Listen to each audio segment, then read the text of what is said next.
Well, thank you for inviting me. I'm very excited to be here tonight. I am going to be talking about water quality issues specifically in the Little Narragansett Bay area and Wequetequock Cove, which feeds into Little Narragansett Bay.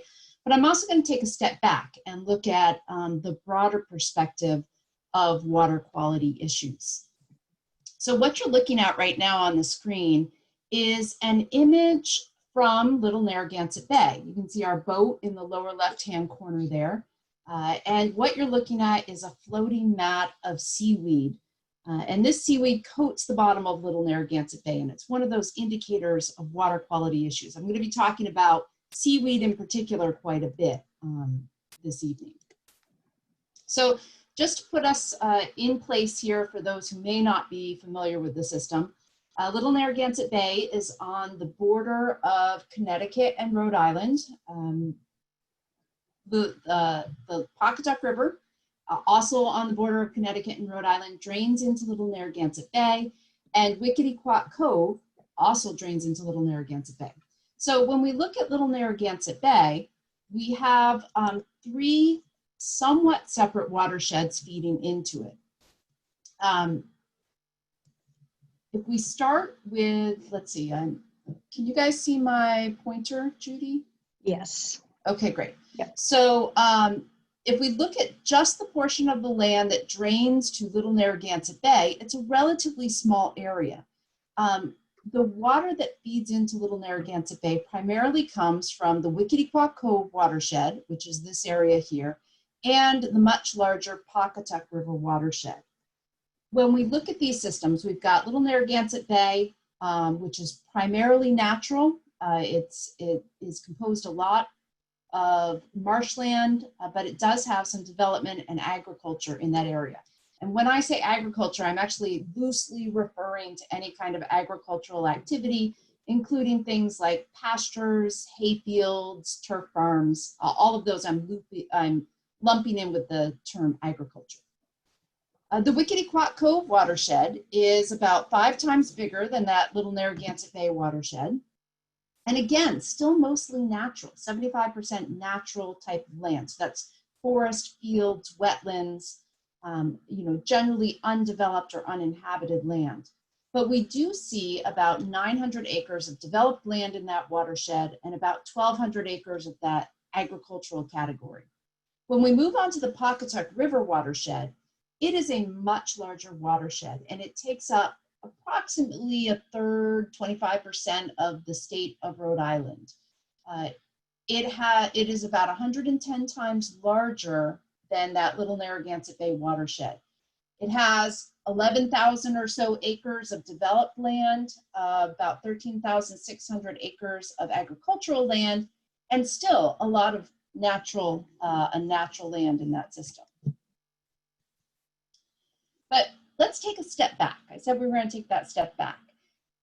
When we view our world from a distance, we are definitely a water planet. We see large swaths of deep blue ocean, swirls of white clouds interspersed with the green and brown of land.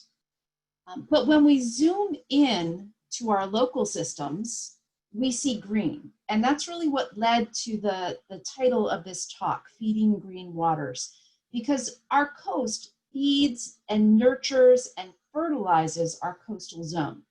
What we're looking at here is a bed of seagrass, Zostera marina, or eelgrass. Eelgrass is a vascular plant, and if you look down at the roots, you can actually see the roots and rhizomes. This is an eroding edge of a bed, and so you get to see those roots and rhizomes. It really is like the grass that grows in your lawn, and that differentiates it from seaweed. There's only about 50 species of seagrass worldwide. So this is an unusual organism in the ocean. However, it hosts a vibrant community of other plants and animals in it that are indicative of good water quality. So we want seagrass. We want to see that in our systems. Rivers and streams, as the one shown here, wash the land and they bring nutrients to our coastal zones. Unseen groundwater also transports nutrient-rich water to the coast. these nutrients support that rich abundance of life once they hit that saltwater zone. This abundance of life includes things like fish, which we enjoy fishing for, both recreationally and commercially. People also head to the shore to clam, again, recreationally and commercially. Coastal waters provide us with a variety of delicious foods. So these are some of the benefits that we get as humans from our coastal water and from good water quality. And of course, we love to play as well, whether you're boating, kayaking, diving, or just relaxing at the beach. Our coasts and our estuaries are valued as a place to get outdoors and to enjoy ourselves. So returning to this image of a forested stream, natural vegetation in the watershed, our forests, our marshes, our grasslands, they support our enjoyment of coastal waters by regulating the amount of nutrients that enter the system. In an ideal system, in a healthy system with good water quality, we have some nutrients, but not too much. But what happens when humans enter the landscape in large numbers? We alter those shorelines, changing them from natural vegetation to hard surfaces that do nothing to intercept nutrients entering the system and stormwater runoff. And that's shown here by a turf field. So this is artificial turf on the East River. And if you look across the bay, you can see just hardened shorelines here. We're not getting any nutrient removal by these types of landscapes. Our very presence increases the nutrients entering coastal waters, both through our use of fertilizer and the waste we generate.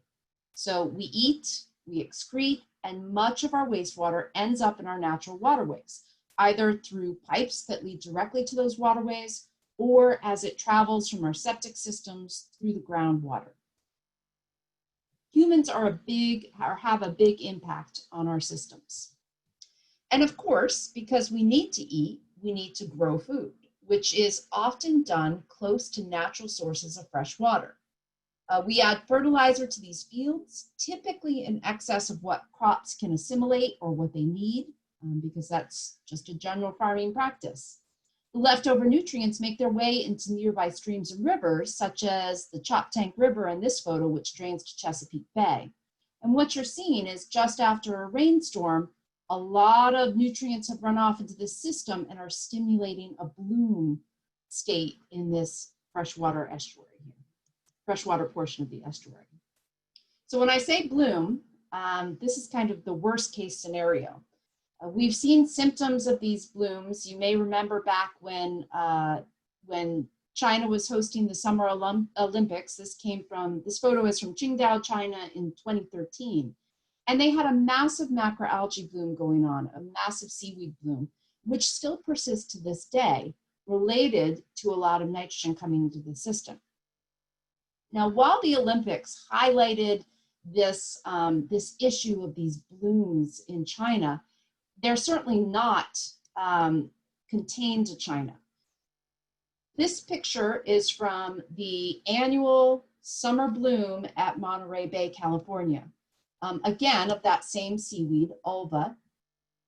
When we think of Monterey Bay, or at least when I think of Monterey Bay, I often think of it as a somewhat pristine bay with lots of diversity and lots of life. But even there, we're seeing the impact of humans and that nutrient input on the coast that spurs on things like these seaweed blooms. Now, I've been focusing on seaweed, but blooms of microscopic algae or microscopic phytoplankton are also equally as prevalent, especially in deeper areas like the central portion of Long Island Sound. This picture is taken from the Baltic Sea in 2001, and you can see a massive phytoplankton bloom, which is the swirling green colors throughout the whole sea in this image.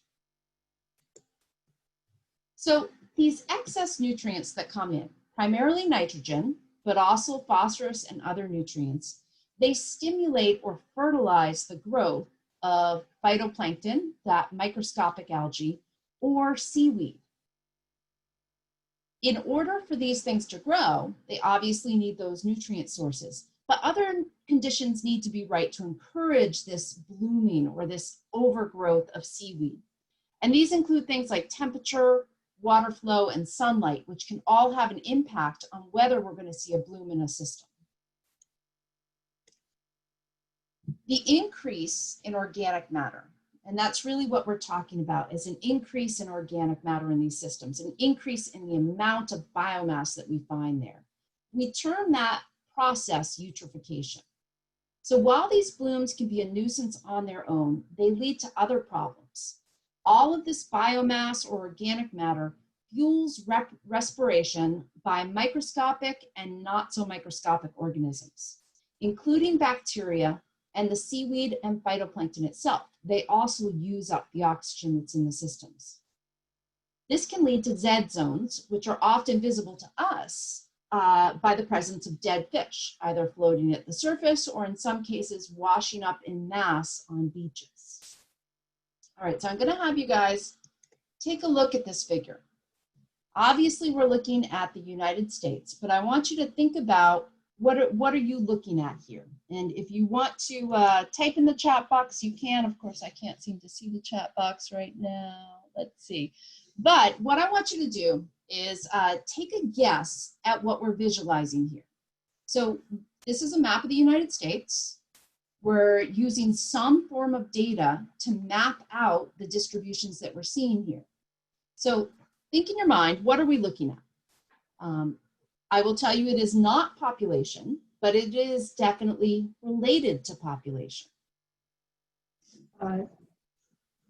Someone asks impervious surfaces. Possibly. That's a good thought. There are lots of responses that I get, and this is where I really miss being in person, because usually I just tell people, go ahead and say what you think it is.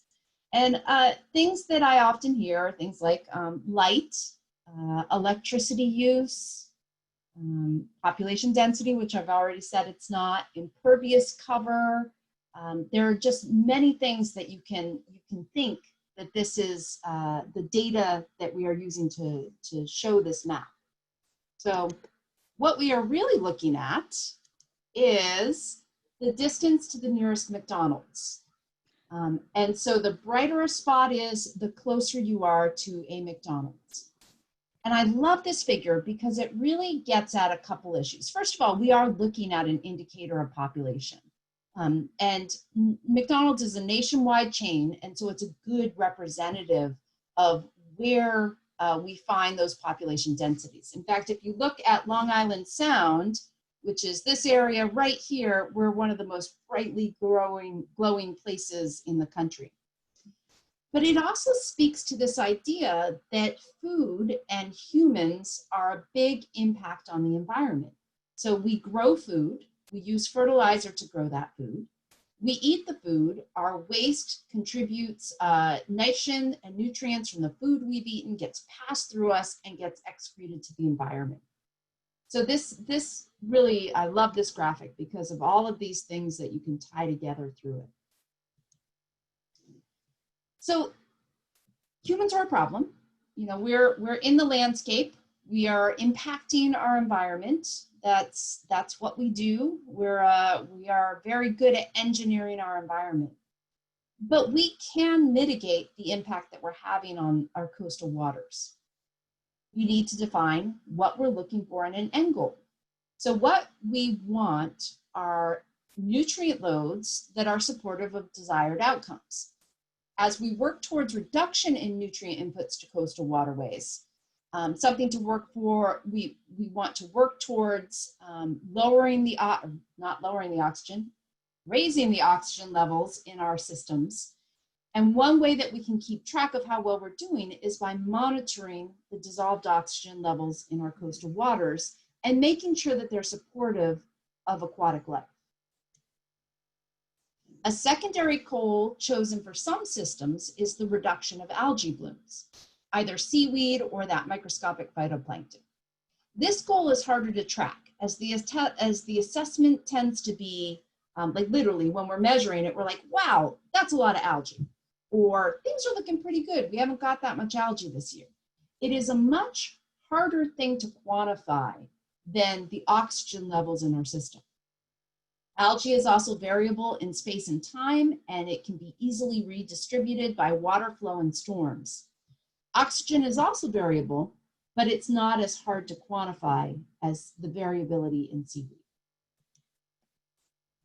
So while oxygen and algae focus on the symptoms of eutrophication, we find most troubling, many systems have chosen an ecological indicator as an endpoint. And when I say many systems, I mean that the people who are managing those systems have chosen an ecological indicator as an endpoint. Seagrass is one example of this type of indicator. The presence of seagrass in a system tells us that we have good water quality. Seagrass needs a lot of light and low nutrients to keep the seaweed from growing over the seagrass and smothering it. So seagrass in turn supports a vibrant community of animals, such as the scallops shown here. So it makes for a great indicator of where and when we have excellent water quality. So a few places that have used seagrass as that ecological endpoint. I'm going to share a few of those places with you. Tampa Bay is definitely one of our early examples of using seagrass as a way of monitoring how well we're doing at improving water quality. Tampa Bay made seagrass a goal for the restoration of their estuary. They looked over the past over the past 100 years, Tampa Bay has lost about 80% of their seagrass, largely due to wastewater discharges and dredging for waterfront development. In 1995, they set a goal of restoring seagrass acreage back to the 1950s levels of seagrass. And that's what's showing in this figure here. So back in the 1950s, they had about 40,000, I'm guessing this is acres of seagrass.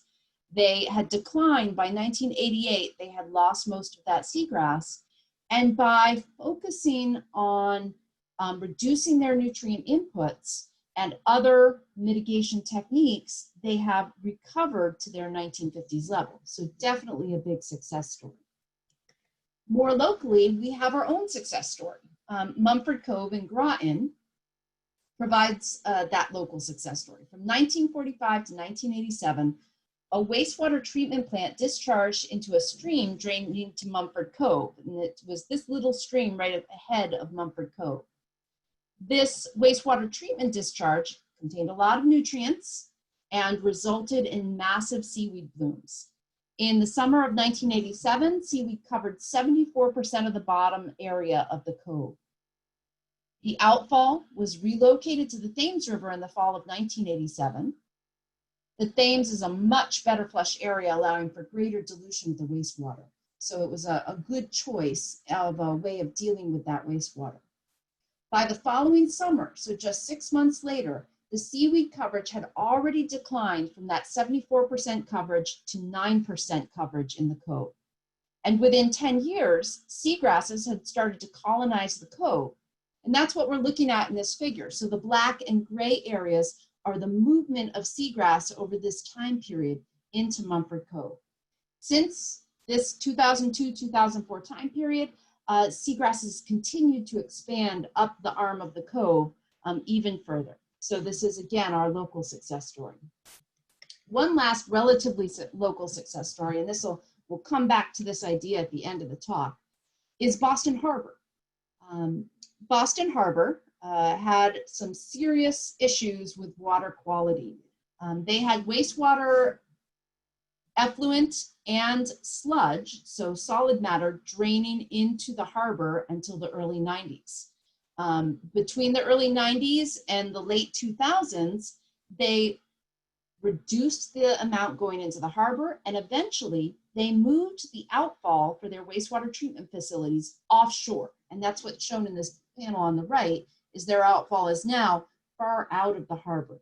So same thing I mentioned with the Thames River and Mumford Cove, where when we can move these wastewater treatment facility outfalls to places that are better flushed, a larger river or out in the ocean further, where we get more dilution of that material, we can really impact our local water quality. Boston Harbor has seen the return of seagrass to the inner harbor.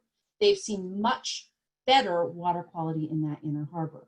So these these fixes are big, and in a case like Boston Harbor, expensive, but they do have an impact on that local water quality. Okay, so let's turn and look a little more locally now.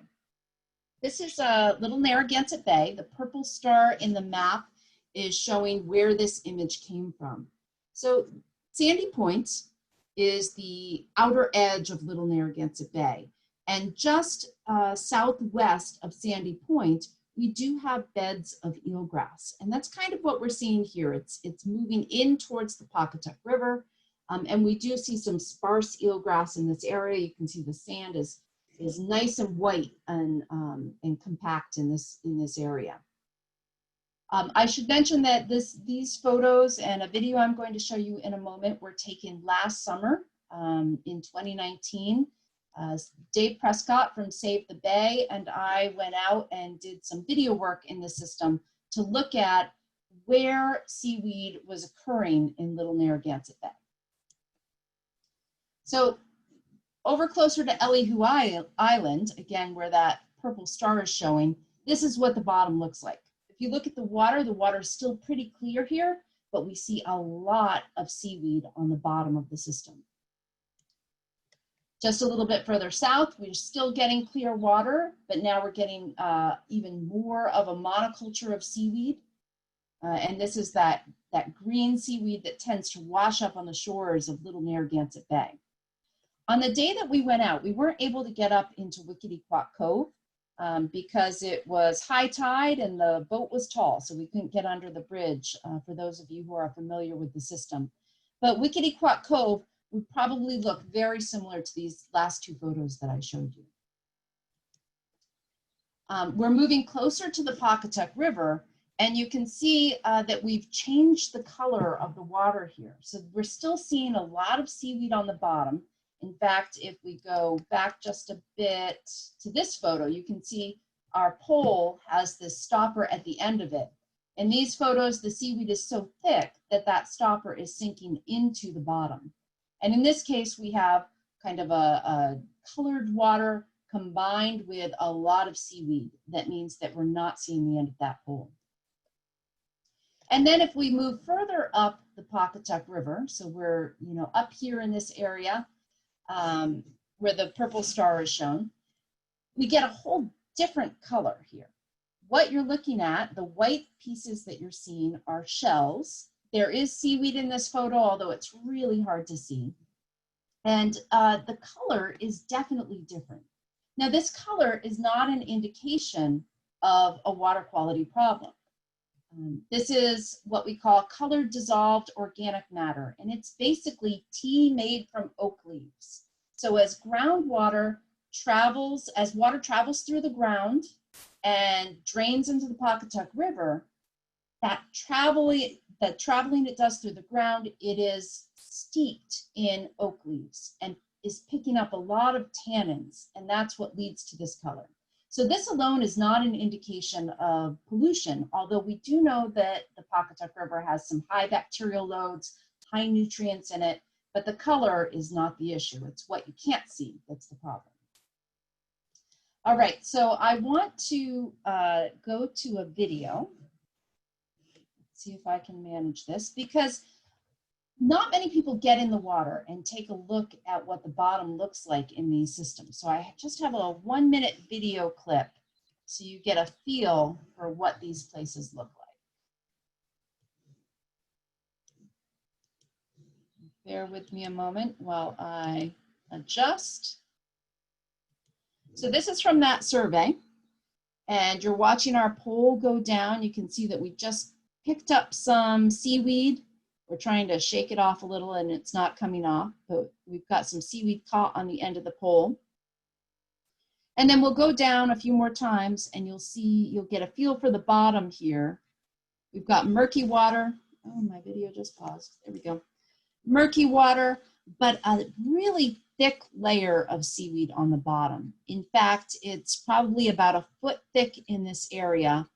And there are places in the Pawcatuck River where we have documented that it's 3 feet thick by sending our divers down there to take a look and actually measure how deep that seaweed is. So people sometimes ask me, is this seaweed invasive? And I will tell you that we don't know. We did try to do some genetic analyses on it, and we were told that with this taxa, the whole taxa is confused, so there's no way to know what is native and what is not native. What we do know is that it is really a lot thicker than it used to be. So Little Narragansett Bay used to host seagrass throughout the whole bay. So throughout this whole colored area, we could find seagrass in Little Narragansett Bay. By about the early 90s, there was, people started noticing that it was gone. The last incidences of seagrass in Little Narragansett Bay were up by Elihu Island in this area, and they were witnessed by Alan Bannister from Pine Point School. He's since retired from there. But he did a survey of the system looking for seagrass and found the last bits of it here in, I think, the mid-90s. Since then, this seagrass, this seaweed, this green seaweed, which shown in the background here, has been taking over the bay. This survey that you're looking at now was done in 2014. And the red portions are about a foot thick. Up at the mouth of the Pawcatuck River, we had an area where we measured it to be about 3 feet thick. And then for the rest of the area, it's patchy, but in general, there was a lot of the bay that was 100% covered by this seaweed. So that last one was showing you the biomass and the thickness of this seaweed. This figure now shows you, just based on camera work, whether it was 100% covered or whether it was patchy. So that red area is all 100% coverage. Now in 2014, we did go further up the Pawcatuck River, but this was the limit of the seaweed in 2014. I mentioned that I went out with Dave Prescott from Save the Bay last summer to take a look at the seaweed. And what we found is that we have a similar coverage down in Little Narragansett Bay, but now the seaweed has extended further up the Pawcatuck River, and we're seeing 100% cover up to about this point shown by the added box in this figure here. So the cladophora, and that's what we generally call it, is extending its distribution in this system. It's growing as it fills the system. So that's our main symptom. We also see very low oxygen in Little Narragansett Bay and Wequetequock Cove. But as humans, we have a much harder time seeing that oxygen. You need instruments, you need to measure it, you need to graph it. The seaweed is much more in your face when it comes to a symptom for most people, whether they're hanging out at Sandy Point or it's washing up on the shorelines of Barn Island and Stonington Borough and Pawcatuck River area. So that's our symptom, that's our problem. That's what we want to get rid of, is that seaweed bloom in Little Narragansett Bay and Wequetequock Cove, Lower Pawcatuck River. What I'm going to share now is work that was conducted in 2011 to 2014 with all of these people involved. And what we were looking to do was get at the source of the problem. So identify where this problem was originating in these systems. So what we did was we used a nitrogen loading model to predict problem areas and identify sources of impairments by watershed. And that was the innovative part of this work, is that we weren't just looking at Long Island Sound overall or the average watershed. We literally, for each of the colored watersheds shown here, we went in and looked at the land cover and population distribution, the soil types, the rainfall they received. All of that played in to identifying very specific, locally relevant information on the sources of nitrogen within the watersheds. So the nitrogen loading model, as I just said, it looks at population, it looks at land use, and it looks at the nitrogen removal in the groundwater and in the streams as it gets down to the salt water. So this gets us our nitrogen load to the edge of the estuary. Doesn't tell us what happens once we're in the estuary, and that can be very different. You can get seaweed blooms. It can get washed out if you have a really good flushing of a system. But for us, it lets us look at those sources within the watershed so that we can start to develop solutions to reducing nitrogen.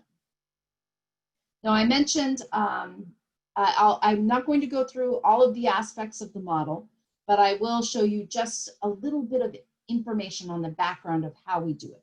So this is an example using a septic tank. We have a house. We know, roughly speaking, how many people live in each house.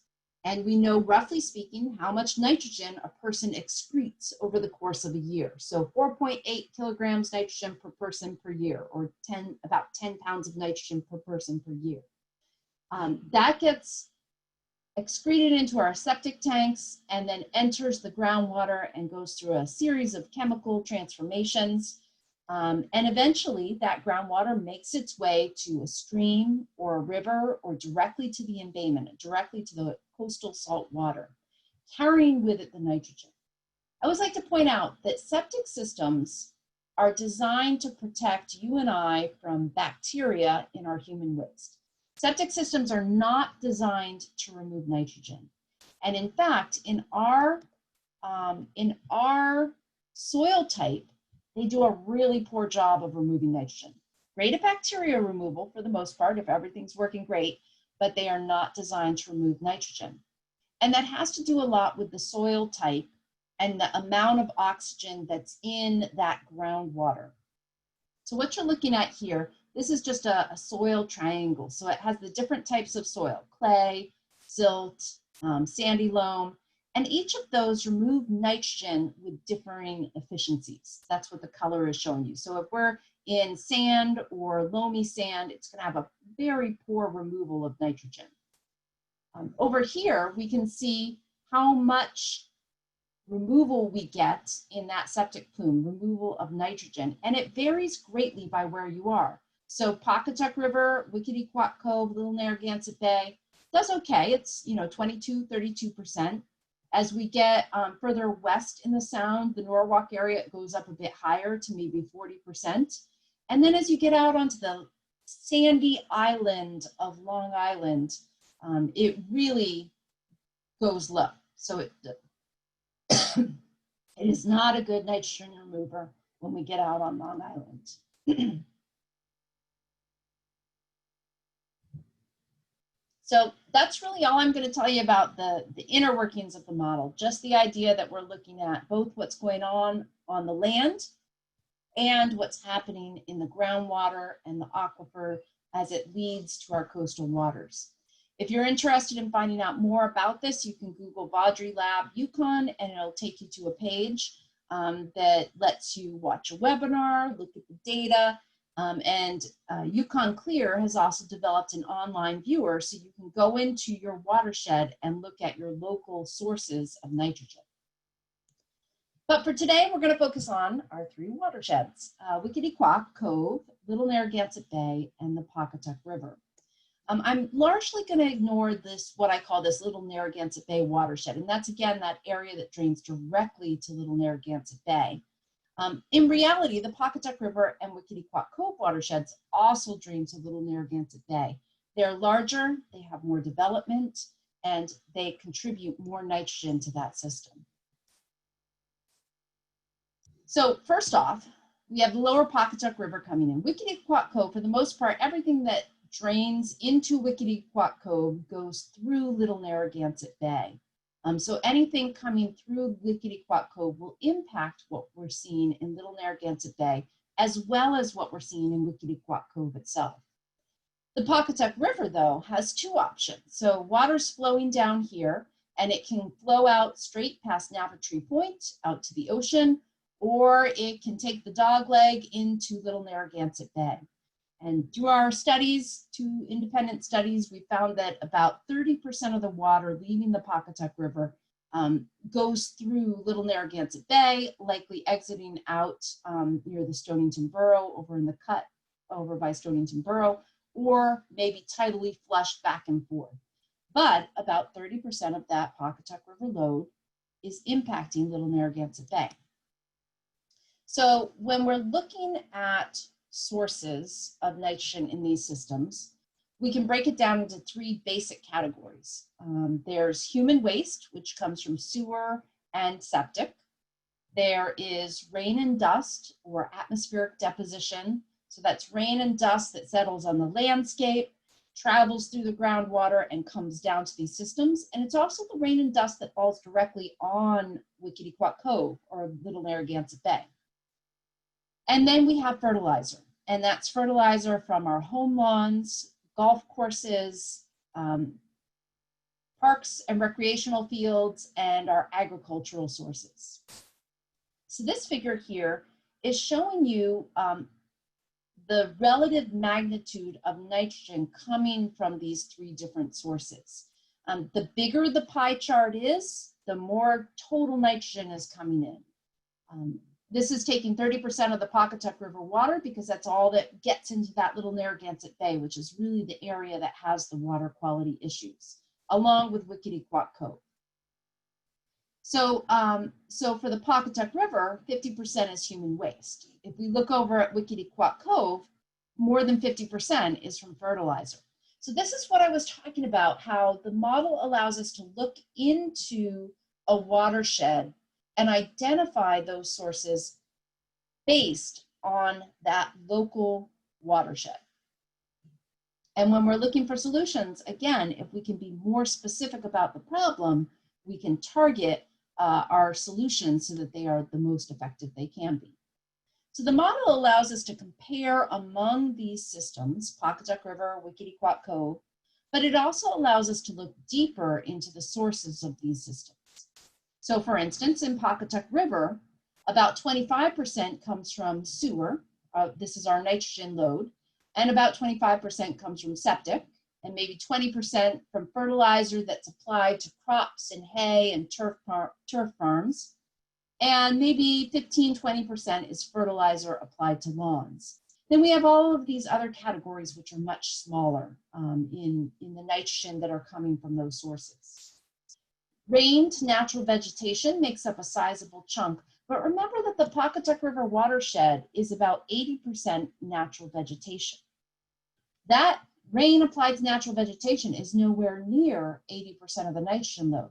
So the more natural vegetation we have to soak up that rain, the better off we are at filtering nitrogen out of that rainwater and out of our storm waters. So that's a good thing. These four others are places where we could focus our efforts. If we look at Wequetequock Cove, they have no sewer outfalls. So the Pawcatuck River has 2 sewer outfalls draining into the lower Pawcatuck River, plus some industrial outfalls further upstream that are also contributing a fair bit of nitrogen. In Wequetequock Cove, fertilizer is definitely an issue. Septic takes care of about 25% of the load, but fertilizer is, approaching probably 60% of the load when we look at the different sources of fertilizer. So we have fertilizer to crops and hay and things that look like agriculture to our land cover data set. We have fertilizer that is applied directly to lawns, so that's people's turf on their property. And another big source in the Wequetequock Cove watershed are golf courses. So fertilizer applied to a golf course. So we need to get at solutions. Those are the sources. We can identify those and we can even go deeper and look at them in more detail. But what we really want is to start using that data to address the solutions. So if we look at those major sources, go back here for a second. So for Pawcatuck River, it's sewer, septic, fertilizer to crops and hay, fertilizer to lawns. For Wequetequock Cove, we lose the sewer, but we gain golf courses as a relatively sizable category. These allow us to target those solutions. In these 2 columns, Pawcatuck River and Wequetequock Cove, the number of check marks is giving you an idea of the magnitude of the problem. So the amount of nitrogen coming from those sources. When we're looking at sewer, it's really a Pawcatuck River is the source of that. And remember that this is water, it flows. So it's not as though the water flows through little Narragansett Bay and says, oh, there's the bridge to Wequetequock Cove, I'm not going in. In reality, some of that water from the Pawcatuck River is also getting into Wequetequock Cove. So what can we do about the issues of sewer? Remember I brought up that Boston Harbor example where they took their sewer outfalls and moved them from the inner harbor to offshore. That's an excellent way to get greater dilution of that and to move it away from these very fragile coastal ecosystems. So that is one option. A second one is implementing nitrogen removing technologies. One of the plants on Pawcatuck River does have some nitrogen removing technologies instituted, but we can go even further. The problem with both of those solutions is that they cost a lot of money. So that's a big capital investment to get that nitrogen removed. When we look at septic systems, so septic systems are still a problem for these systems. In Pawcatuck River, it's about 25% of the issue. In Wequetequock Cove, it's about 25% of that nitrogen load.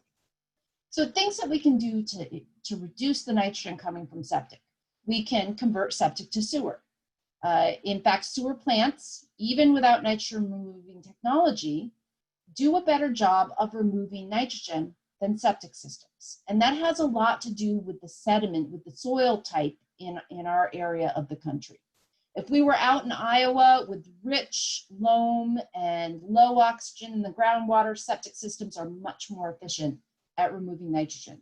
But here, they are not doing a great job of it. Another option is to use a nitrogen removing septic system. They are out there and they do a good job of reducing the nitrogen leaving the septic system. And then finally, we can intercept the nitrogen before it reaches groundwater. So this is putting in things like permeable reactive barriers, which trap that nitrogen and convert it to nitrogen gas, which then outgasses from the soil to the atmosphere. When we're looking at fertilizer, in all of these categories, a big thing with fertilizer is only applying what you need. Whether it's on your lawn, a golf course, an agricultural field, if we can figure out how much nitrogen we need to get what we want, so a good looking lawn, a turf field, a turf farm that's producing nice sod, a cornfield that's producing enough corn at an appropriate yield. If we can tune that nitrogen, that fertilizer input, we can reduce the nitrogen that's leaving that system as an excess, as a runoff, as a waste, and entering our coastal waters. For places like farms and stables or places where people graze animals, planting buffer zones to intercept that runoff nitrogen is important. Judy, in her opening statement, mentioned looking for places where riparian buffers had been degraded. Riparian buffers do a great job of intercepting nutrients before they reach that stream or that bay.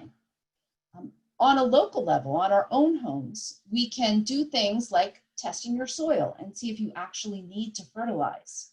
Many people find that they don't need to fertilize, especially if your lawn is established. You can skip the fertilizing. Only apply fertilizer when your lawn looks like it needs it, when you're not getting the lawn that you want.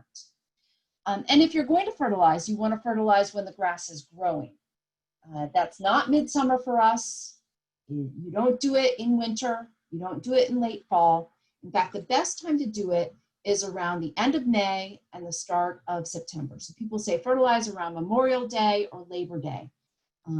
But ideally, you pick just one of those and not both. Or don't fertilize at all.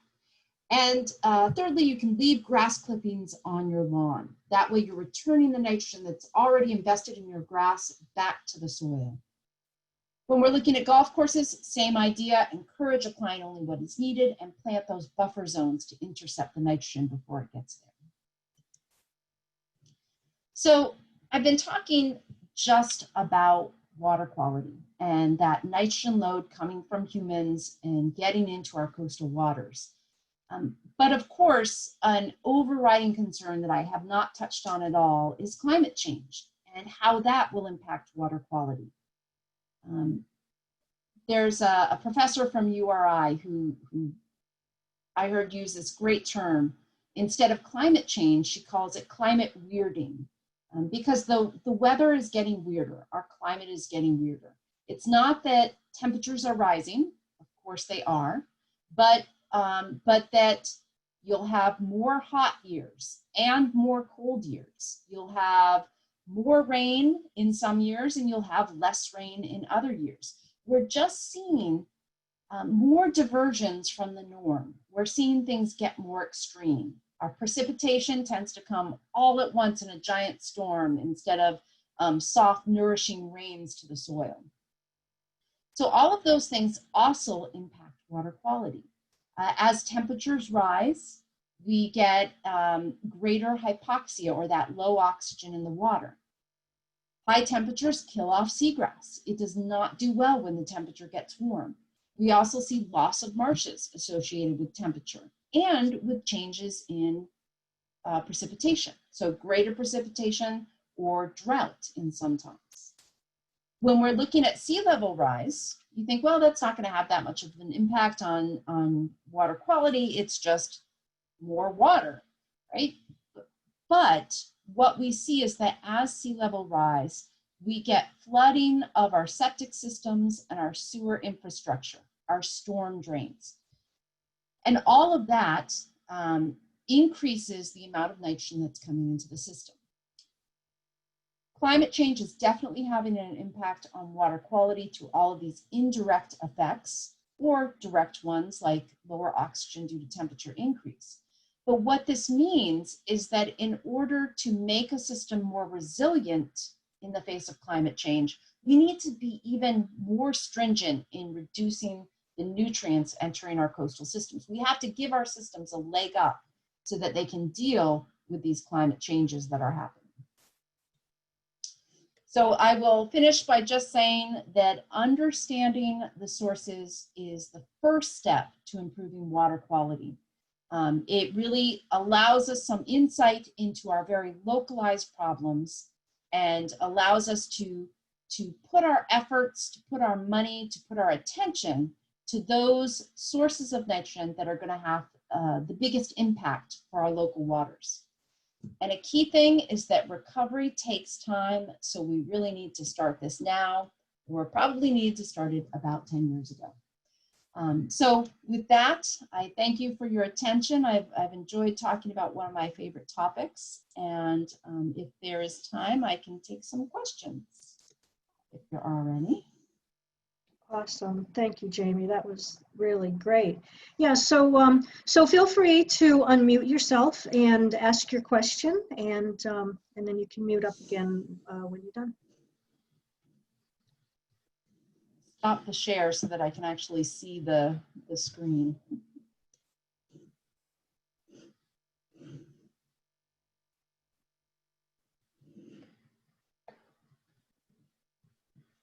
No questions from anyone? There's a lot of information. I'll try and start. This is Fran Pijar from Cush. Hi, Jamie. Hi, Fran. Question for you. You talked about different opportunities for reducing nitrogen. Have you looked at it from a cost perspective, individual costs to reduce their individual nitrogen, or community costs? Because you talked about upgrading sewer systems or upgrading septic systems. What is that cost benefit, and have you looked at that at all?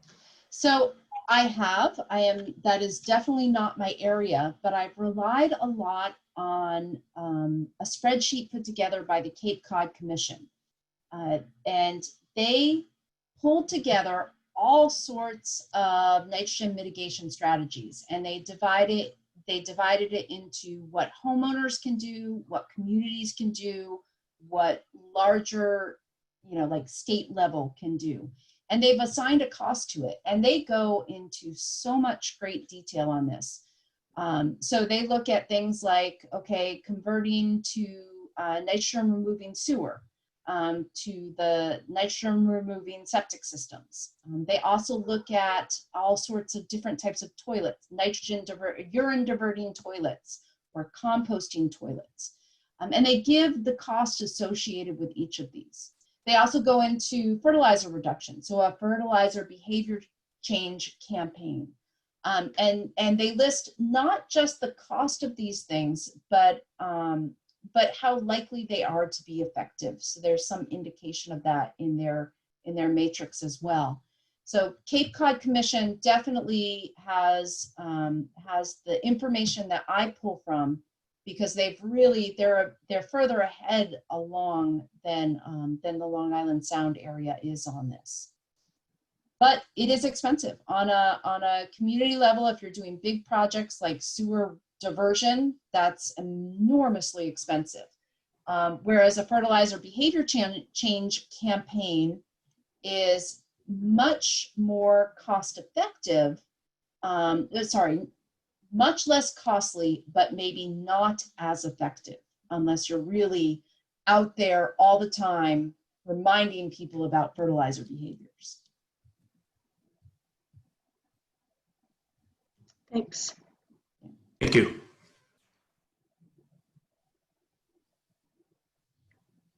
And I should also mention the Nature Conservancy, which I believe you were a part of, recently looked at this kind of information, prioritizing what we can do with the resources that are available to reduce nitrogen in these specific systems, Stonington, Mystic, the Wequetequock Cove area.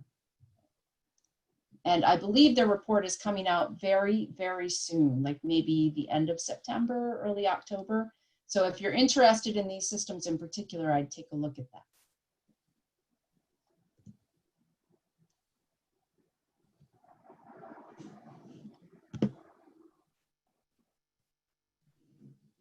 Any other questions? I don't see anything in the chat, so nobody typed anything in. This is All right, John. Go ahead, John. Hi, John. Hi, Judy. Hi, Jamie. Thanks. The percentage of natural area in the 3 watersheds seemed relatively high, and I didn't know if there were any known influences that might come from outside the watershed, like a treatment plant that takes sewage from residential area outside the watershed or something like that. It's a good question. The Pawcatuck River watershed is definitely large, and so I think the Westerly wastewater treatment plant, I'm going to guess that most of the people that are serviced by that plant are within the watershed. I've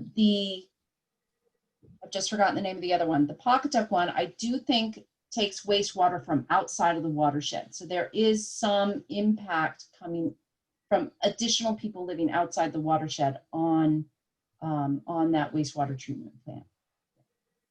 And that is captured in our model. So our model uses the nitrogen loads reported by the plant itself. So that's not modeled. That part of the model is not modeled. That is data that the plant reports out on their nitrogen output. Right, that's known. Thanks. And then I guess I didn't know if there was any kind of, there's probably a different discussion, but comparison of that percentage of natural area to other areas that have similar, other watersheds that have a similar natural area to that, and what kind of a nutrient nitrogen load do those areas have? It'd just be, yeah, that'd be pretty interesting.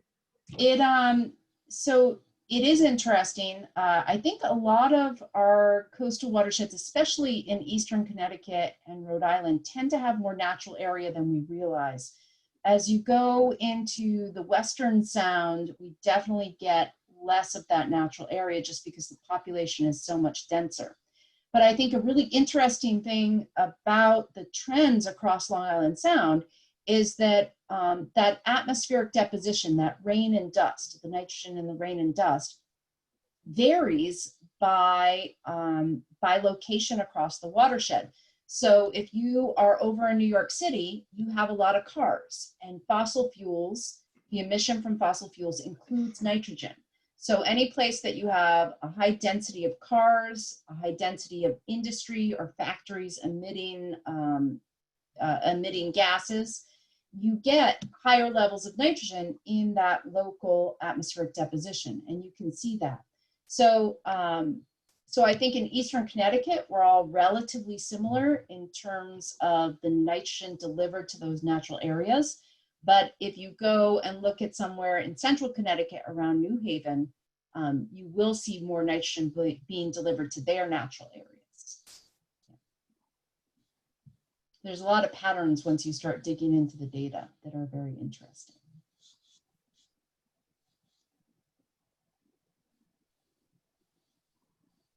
So I'd like to put in a little plug while I have you all here. Later this month, possibly beginning of October, Save the Sound is going to be publishing their report card. They've been putting out a report card. This will be the third one for Long Island Sound, the main stem. But new this year are embayments. Included on them are Wequetequock Cove, Alewife Cove, Niantic River. I think Stonington Harbor is in there. And a lot of our local groups are involved with that. So that's Cush, Clean Up Sound and Harbor, NESS, New England Science and Sailing, the Aquarium, Save the River, Save the Hills. I am forgetting someone I know, but we have a lot of groups that have been involved with monitoring of these embayments, including some of the ones that were discussed tonight.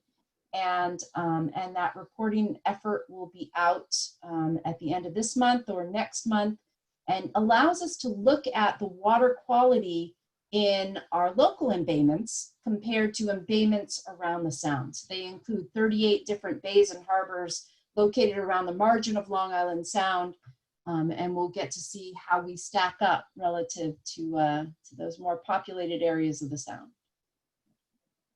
So check out Save the Sound's website for information on that. All right, do we have any more questions? Okay, if not, I am going to wrap it up then. I want to thank everyone for attending tonight. And remember, next week we've got Dr. Juliana Barrett from Connecticut Sea Grant to talk about riparian buffers, which Jamie kind of gave us a nice preview tonight.